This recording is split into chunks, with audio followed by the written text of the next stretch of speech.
On the Fritz Sports Talk.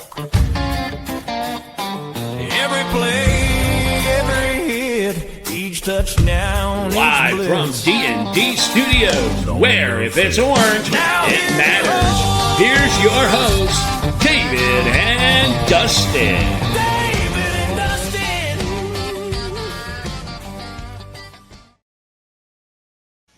What up, Fall Nation? Welcome in to On the Fritz Sports Talk, where if it's orange, it matters. I'm David. And I'm Dustin, and today we got another packed show. NFL trades that is shaking up the league. Tennessee softball is just still dominating.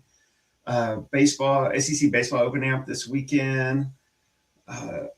It's a lot to talk about today. Yeah, we do. We have a lot to talk about. And we're also going to remember one of the most legendary coaches of all time in college football. Hall of Fame coach Lou Holtz passed away this past week, and he had quite the career. And then we're going to also have a debate on the best basketball player of all time at the University of Tennessee. You got so many there. You do. So many players for that. We've got our top 10. And I'm sure we missed a few that you guys are going to want to see. But we're going to put it out to you, yeah. But we want to know, Vol Nation, if you're going to agree with us or not. But let's get started. Let's get started with the NFL trades. Man, was it a wild day yesterday. It's been a wild day. My personal favorite was the Steelers got Michael Pittman Jr. from the Colts, a 3-year deal for $59 million. Wow. Yeah, that's crazy. I am happy about that. And I just saw we also signed Rico Dowdley from the Panthers, who previously played with Dallas as a running back. My surprise is Miami getting rid of Tua.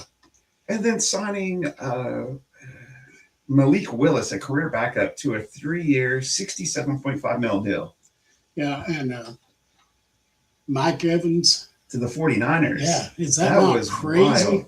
That was another 3-year, $64 million deal. It's crazy. And then what about Kyler Murray to the Vikings? Yeah, that's nuts. They gave him a 5-year, $230.5 million contract, so he could play Call of Duty. I'm sorry, I'm a Kyler Murray hater. I'm sorry, that's insane to me. Devin Bush.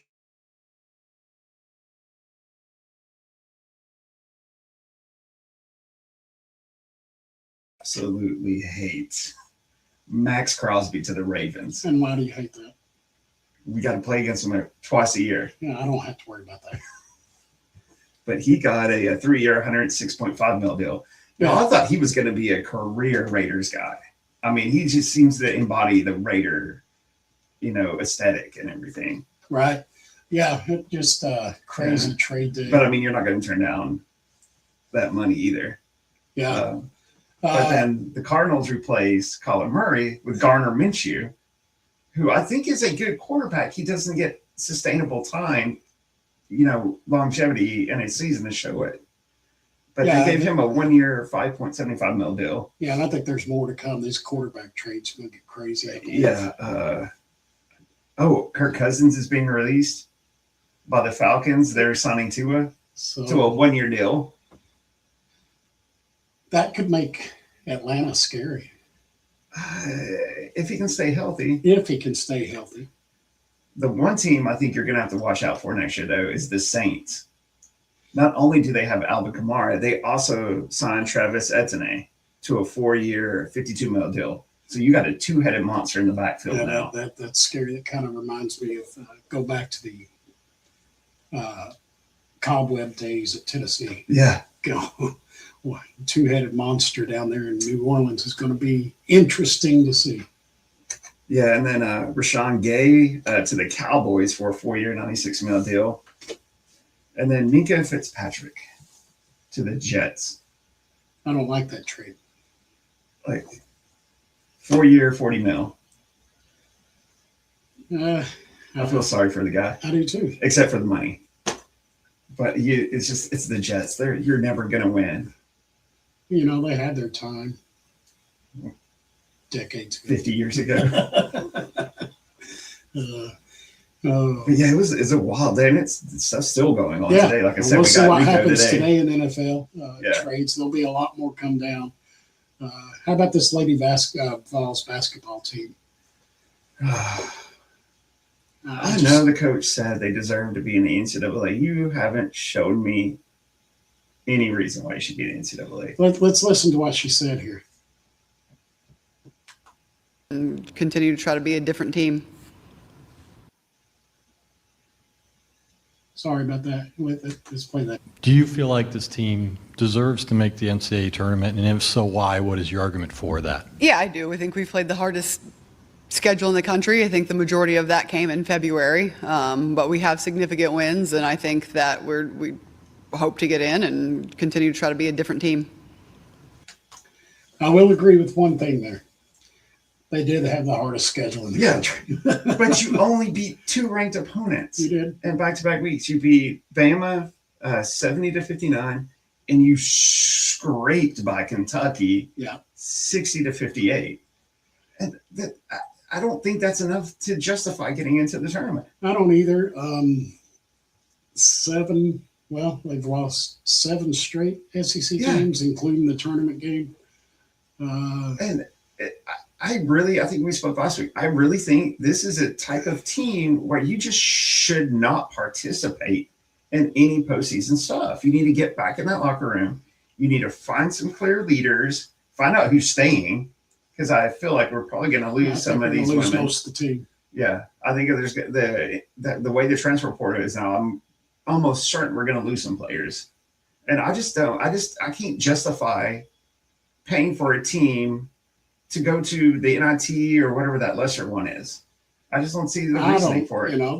It doesn't mean anything anymore. No, I mean we always say the NIT is the no one's interested tournament. Exactly. I don't think they deserve to be in, and that hurts my heart to say that. I'm not trying to be a hater. It's just the reality of the season is just. I mean, all good things must come to an end at some point. There's so much discourse.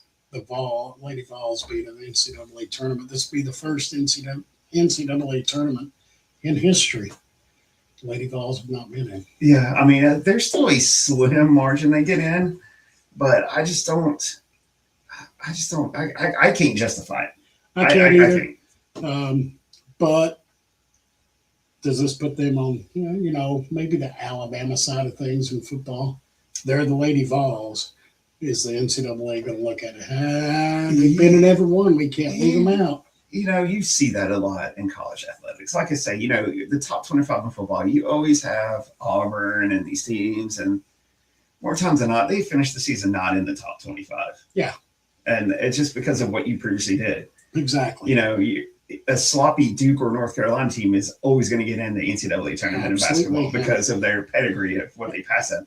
Now, I don't fully agree with that, but no, I don't agree with it at all. But I think that maybe the situation come to selection Sunday. Yeah, if they have like one more spot and they need a team, they might wiggle their way in because of the past. Are they in a situation where they could be the last 4 in? Oh, 100%. 100%. And I also think they could be the last 4 out. They could be. Right. Definitely on the bubble. What would be phenomenal and very, what's the word I'm looking for? Not expected is for them to get in the NCAA tournament and somehow, some way, make a run. It ain't happening. I would be shocked. Oh, the whole world would be shocked. I mean, when I say run, I'm talking Sweet 16. Yeah, that's it. I don't see it. I don't see it either. That's getting past. They could probably get past. If they get in, they could get past the first game. Hey, they could make it to 32. Depending on who that first opponent is. If they're last 4 in, they're going to be playing like an 11 or 12 seed. Yeah. So they could get past that first game. I'm not holding my breath on that with this team. And if they get past that first game, does that give them just enough confidence to make a push to the Sweet 16? I don't know. We'll wait and see. Yeah, I think it's a long shot. It is a long for shot. any of that. It's a very big long shot. Yeah. And Vegas could have a lot of fun with that. Yeah. Caldwell, we talked about it last week. Is she on the hot seat? I don't think she is yet. Not quite yet. Definitely, if this repeats next year, 100%. I think it's definitely very warm, Oh yeah, but not quite. they're get the Boy, kindling. yeah. The kindling is starting. It is starting. Yeah. I see a little steam coming, Yeah, but I don't think she's quite hot yet. If she turns it around next year, not saying she has to go the Final Four next year, but she's got to compete in this. you got to win more games against ranked opponents. So we'll see. I like Kim. I want her to do well. Only time will tell. And let's just hope this is just one of those hiccup seasons. Like It could be. coaches have them. It happens. It happens in It all does, sports. unless you're Nick Saban, and it doesn't happen. His first year at Bama, they lost to That Louisiana don't count. Monroe. Yeah, but that's the first year. What did he do the last 16? Well, true. Okay. It's still in there for him though. Let's move on to Something more happy to talk about. this softball team. Dirty. They played number 16 LSU 4-game series, outscored them 35-17. Yeah, it's 2 games nuts. scoring 11 runs. They also set a new team record. What was that? They're 23-0. Their previous best record was 22-0. Wow. So They're just guys, if you have not watched this team, please watch one of their games. It's just electrifying. The pitching is off the charts. They're crushing the ball. it is, and they did it without Pickens. Yeah. Who is their best pitcher? And she's probably not playing this weekend as they go to Starkville. Yeah, I think we have a good. I think we're going to handle Mississippi State. I would keep her out and make sure she's fully healthy before you bring her back in. Yeah, Newer is doing a Yeah. great job of. You really don't lose anything from Pickens to Newer. No, You that's really crazy. Yeah, and God, they're hitting. Yeah. They hit some bombs this weekend. Like I said, you guys turn on one of their games. You will not be disappointed. No, fun to watch. Just the camaraderie they've got and the excitement they've got within the program.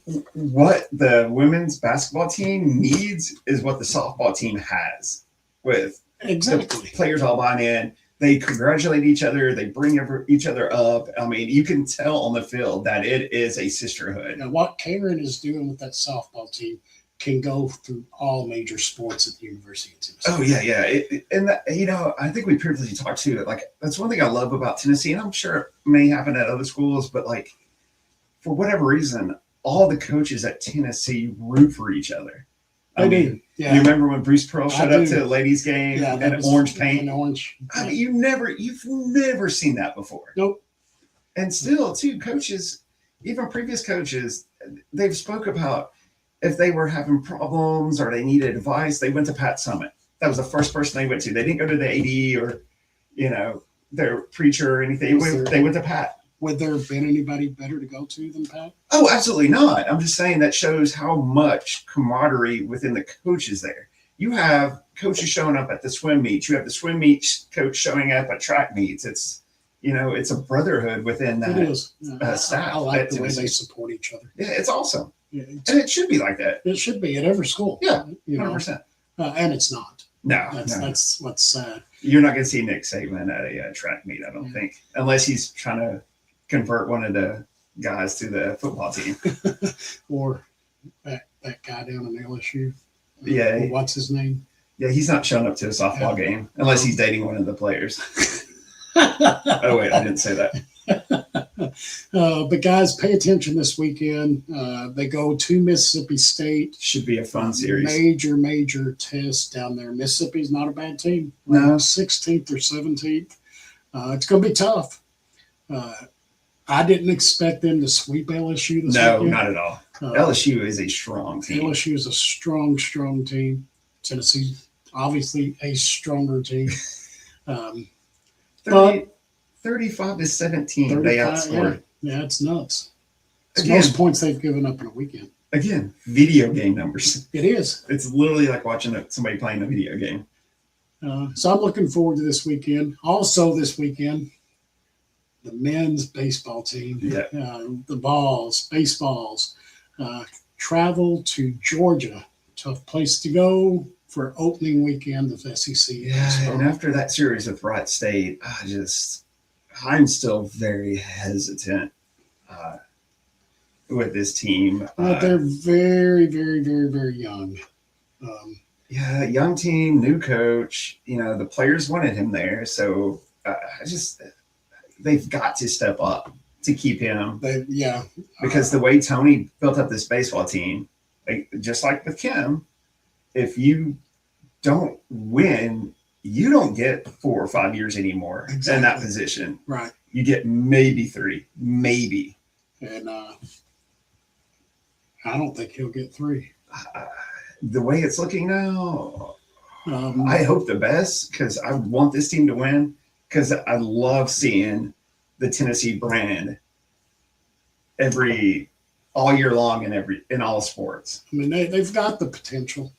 I mean, they've got got the talent. Yeah, a highly talented roster. They're just young. And I think they need a vocal leader. They do. Like the women's basketball team. I don't know what we do about the bullpen. It is so. It's just killing us. It's not fun to watch right now. It's not. And that can change, that can change this weekend. Well, and it's baseball. Well, yeah, I was about to say it's baseball. you never know what's going to happen week in to week out. Yeah. So they go to Georgia. Tough place to go. I think Georgia's ranked. They're in the top 15, and it's not going to be an easy weekend on them. Every weekend from here on out is going to be hard. SEC, it's going to feel like postseason. Yeah, I mean, this is really, I think this weekend is really going to let us as fans know what type of baseball team we have this year. It is. It will.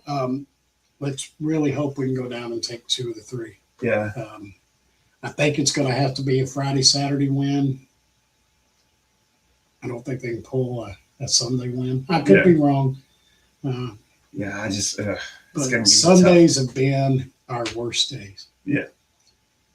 So, hey guys, before we move any further, I want you to like and subscribe here on YouTube. Go to our TikTok and like and subscribe and follow us there. Follow us on Facebook. But please, please, please like and subscribe here.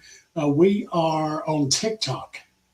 On TikTok, we are about 140, 150 people away from being 2,000 followers. And we've got a giveaway for you all. Once we get to 2,000 followers, we're going to do a drawing, almost 2,000 followers, and we're going to give away your choice of either a On the Fritz hat or On the Fritz tumbler. So go there, follow, share it with your friends, share the YouTube channel with your friends, share Facebook with your friends. Let's grow this thing, and we'll give you something. When we reach 2,000 followers, every 25 or the next giveaway will be at 5,000, and each giveaway will get a little bigger. Yep. So Dustin's got the hat on now. It's pretty sharp. Yeah, I like it. It's killer. So let's move on. Yeah, before we get to the final segment, though, I think we need to talk about Tyler Reddick, though. Yeah. He looked so strong throughout the race. Yeah. I honestly thought at one point he was going to do it again. So, I was watching last 50 laps. He was running 4th. I mean, he kept flirting with the 2 to 4 spot. Had a caution, had a bad restart. Yeah. And he fell back 5 positions and was not able to recover. Just wasn't enough time. But still finished in the top 10. Ryan Blaney and Christopher Bell owned that race. Yeah, Blaney was just a beast. Yeah, well, Bell was too. Yeah. Bell led the most laps. Yeah. But he had some towards the end of race bad luck. Yeah. A lot of tire issues in that race. Yeah, it was wild. Yeah, fun to watch. Could that be like the track or It could be the heat out in Phoenix Oh, that too. Yeah, because that track gets hot. I would assume so. So it wears those tires down and Yeah. they go flat. Cuts them down. Yeah, I was just hoping to see a four-peat. I was hoping to see it too, but Just for the history. We already got history, but and to extend that even history. 3 is going to be tough to beat. Yeah. It's the first time it's ever happened. And I doubt we'll ever see that.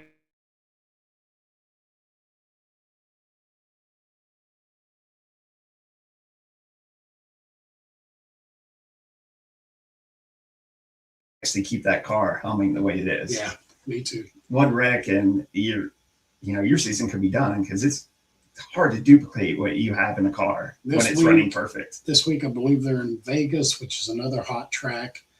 Bring extra tires. Well, NASCAR will let you take so many. And you would think for hotter tracks, they would have come up with some technology now for the tires to withstand the heat. Well, on the that's track. Goodyear's problem. They've ran Goodyear tires so long. Yeah, but you think with all the technology we have, they could have figured that out. You would think so. No, they're in Vegas this weekekend. Should be another fun one to watch. So we'll see. Maybe Reddick will get 4 out of 5. Yeah, which would be crazy. So let's move on. Let's have some fun here. Whew. This one took some time. This one did, and it's going to be a lot of fun. We're going to talk the best player all time, best basketball player Men's all basketball. time, men's basketball, all time at the University of Tennessee. Because we can also do this for women too. And we will. Got We some will. legendary players. So But start us off. let's start with the great Bernard King. I think even former players would regard him as the GOAT at Tennessee. Oh, absolutely. He scored 1,900 and some odd points, 25, almost 26 points a game average while he was at Tennessee. He was a 2-time All-American. And that was before the three-point shot, right? It was. And that's even more Yeah. impressive. He was a 2-time All-American. He was SEC Player of the Year, and he led Tennessee to the 1977 SEC Championship. Yeah, and then you got, could arguably called the GOAT also, Allen Houston. He has the school record in career points with over 2,800. Yeah. He made 801 free throws, SEC Player of the Year, and All-American. And if I'm not mistaken, he still owns the record for most Chris Lofton took him, I believe. And three-pointers. Yeah, Lofton. Houston held it until Lofton. Yeah, and Lofton. Speaking of Lofton, Yeah, crazy numbers. 2,100 points over his career, 431 three-pointers. It was just it was effortless for him. It was. I wouldn't say it. It seemed It like it seemed was effortless. for him. And he was also Player of the Year. And then we got, I've met this guy personally, huge human being, Grant Williams. He is. Had over 1,700 points, almost 1,000 rebounds, 2-time SEC Player of the Year, and 2019 All-American. Yeah. And when you talk about Bernard King, who else was with him? Ernie. Got it, yeah. They're kind of tied together in history. They are. It's the Ernie and Bernie show. Exactly. Over 2,200 points. He was an All-American. And he was part of that Ernie and Bernie show. And if you can, go back and watch some of those games. They were fun to watch. Yeah, they were. And then Dale Ellis. A lot of people don't remember Dale Ellis. But he was great. Over 2,000 points. He was the 83 SEC Player of the Year. I kind of feel like he was like a silent assassin. He was. He wasn't flashy. He didn't, say much in the media. He just went out and produced. Yep. And then we got Tony White. Most people don't remember him either. Another silent, another silent killer. Yeah. Over 2,200 points. He was one of the greatest scorers all time at the University of Tennessee. And then one of my personal favorites, Admiral Schofield. The Admiral. Dude, he led Tennessee to the 2019 #1 ranking on the team. He Yep. was just an electrifying player to watch. So that tandem of Schofield and Williams was It was almost like the Ernie and Bernie show it again. was. fun to watch. And then another silent guy, Wayne Chisholm. Yeah, and I totally blanked on him, and that is such my fault. So he scored over 1,500 points and 864 rebounds, and he led Tennessee to the 2010 Elite Eight. And I believe that's the only Elite Eight we've been in, right? We're in two. Two, okay. And then last on our list is Tobias Harris, Who's still playing in the league, I believe. who's still playing. For is it the Hornets? Yes. He's at Charlotte, yeah. He averaged over 15 points a game, 15 and a half, 7.5 rebounds a game, and he was SEC Freshman of the Year. Well, and with him too, the numbers don't look so flashy, but it was his body size and what he was able to do on the court. Yep. To get the ball to other players, and his defense was just off the charts. Yeah, so SEC, Vol Nation out here, we're going to throw it to you. We want you to narrow it down to the top 5 all-time best basketball player at Tennessee. Next week, we're going to open our show with our picks, but we want to know what your picks are. Did we leave anybody out of the top 10 that you wish we'd put in there? Give us an argument. Because I'm sure there is somebody we missed. Oh, I'm sure there is too. I mean, yeah, it's tough not to miss anybody on that. But yeah, give us your top 5, and we'll compare it to our top 5 when we open the show next week. So we want to move to a somber moment of the show to close it out. This past week, college football lost one of the legends in Lou Holtz. Arguably could be put in that GOAT conversation. He could be. He had 249 wins in his career. He did coach 6 different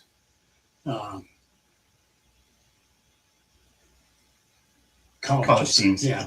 He started at William and Mary, went to NC State, Arkansas, Minnesota, Notre Dame, where he won his national championship, and he closed out his career at South Carolina. And I was at a Tennessee-South Carolina game when he was coaching here in Knoxville, and our punter, I believe it was Dustin Colquitt, was just putting on a clinic of punting. I mean, coffin corner every punt, like going out on the 1-2 yard line. And after the game, Lou Holtz was like, that was the best display of punting I have ever seen in my career. And that's saying something coming from somebody that's coached, like you said, Minnesota, Notre Dame. He coached 1 year with the New York Jets of the NFL. And on that one, he quit with 1 game to go and said, God didn't put me on this earth to coach the pros. I have to go back to college. Right. And South Carolina is not the only school that he coached that Tennessee went up against. He coached the most memorable game I can remember, which is the Miracle at South Bend. Yeah. What a comeback Tennessee made in that. Lou was a great motivator. He built championship teams and the cultures that the teams. If you haven't read his autobiography, do yourself a favor and read it. It's very inspirational. He had a famous quote, and his quote was, "Ability is what you're capable of doing. Motivation determines what you do, and attitude determines how well you do it." He's going to be greatly missed. And I hate that he passed away. I feel for his family. Our thoughts and prayers are with his family as they go through this time of grief. But that's such a legend. Yeah, it's sad. But happens as we get older. Yeah. Not fun, but rest in peace, Lou Holtz. I believe that's all we got for you guys today. Yeah, we got one final quote we want to play for you to end the show on.